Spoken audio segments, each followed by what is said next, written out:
It's officially been a full year since I moved across the country from Delaware to LA, and these are all the things that I learned the hard way after this move. So if you're new here, my name is Beamy Queen. I am now a full-time travel content creator, and I am based in LA, but I grew up on the East Coast.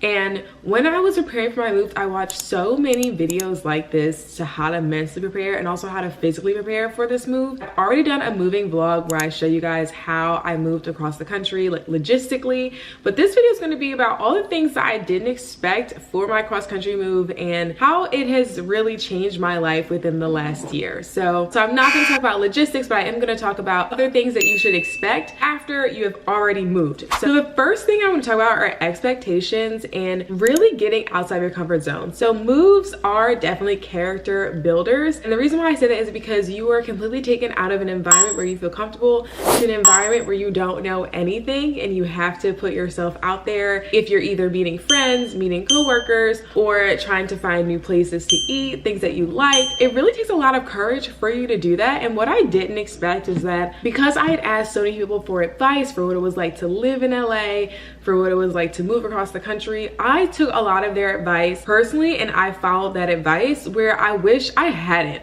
And the reason why I say that is because I think it is better for you to form your opinions on your own about things that you like versus things that you don't like. If you're making a big move across the country and you're probably trying to get out of your comfort zone and do something different, but if someone is telling you or is in your ear saying, no, don't do that, it's not great, you're not gonna like it, blah, blah, blah, then you're really just going to cut yourself off from growing and from doing the things that actually truly align to you. As an example, I really love thrifting. So when I moved here, I was like, I want to hit up all the thrift shops, and I went to a place that was pretty close to my apartment, and I was like, wow, this is really great. I found some good thrift finds.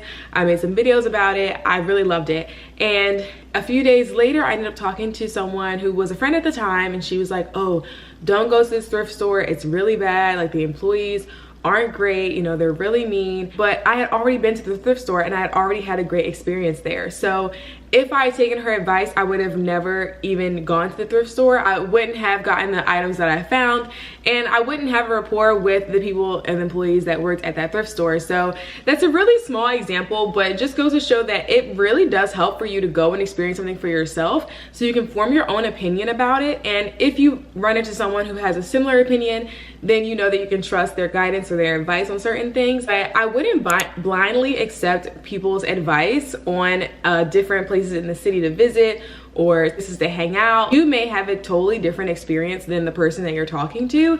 So I think it's best that you formulate your own opinion and try things for yourself. The second thing that I think is really important about a cross-country move is being able to network and transition your career. People move because they're moving for a job. And one thing though that did throw off my career was that when I lived on the East Coast, I was a biomedical engineer.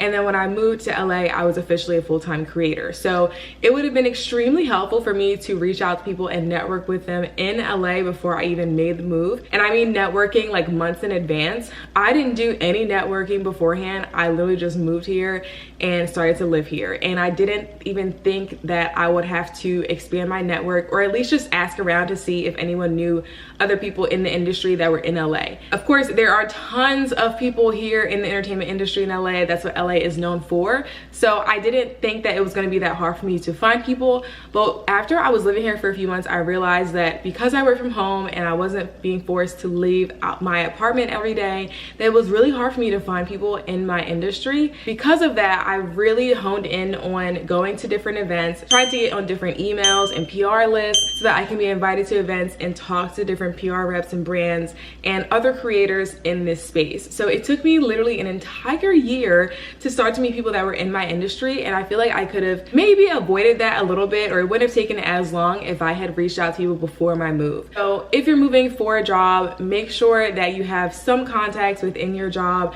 that, you know, can introduce you to other people in the industry and just help you familiarize yourself with the industry in that location, because every geographic location is so slightly different, but it does make all of the difference in your career, especially if you're in a career that is remote or it just isn't 100% in person. Try to build your network in the area that you are living before you even move there, so you don't really have like a lull or a long pause like I had experienced. Okay, this next one was so hard for me to grasp, and I'm still trying to let go of it, but it is to stop trying to recreate home. LA is totally different from New Jersey, where I grew up for most of my life. The culture is different, the people are different, the environment is completely different. I've already done a video on this talking about the differences in what I was used to versus what happens here.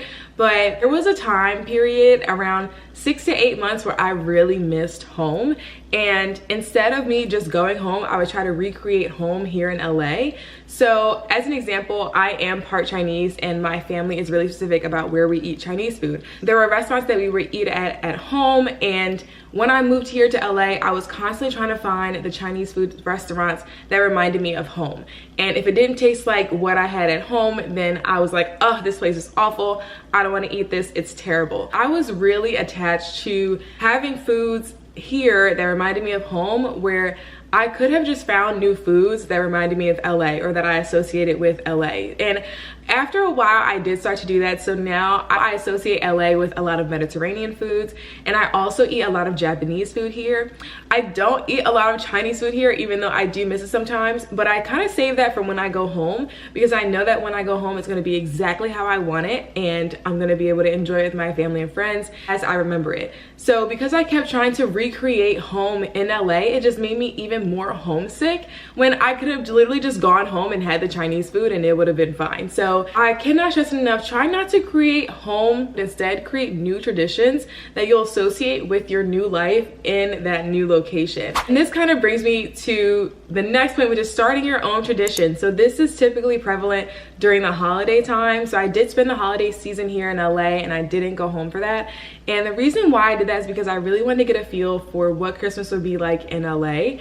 And I wanted a chance to start my own traditions here on the West Coast. And I think it was really great that I did that for myself, because there weren't any previous expectations of what I do at home or what my family does at home, but it was more of what can I do here that can be my own thing that I can create into my own tradition for years to come. So I really like that I took the time to do that this year, especially since it was my first Christmas in LA. It is so important that you create your own traditions, because then it gives you an open mind. So you don't have any underlying expectations, you don't know what to expect, and you won't be disappointed if those expectations don't pan out to what you want it to be. So it really allows you to keep an open mind and to try something new. And I think that's a better way to approach it, as opposed to trying to recreate something that you've done in the past or try to replicate something that you do at home with your family. So just try to create your own traditions and try not to focus on what you're missing out on, but instead what you can start that's new and exciting for you. And then last but not least, and this is again something that I am still trying to adjust to,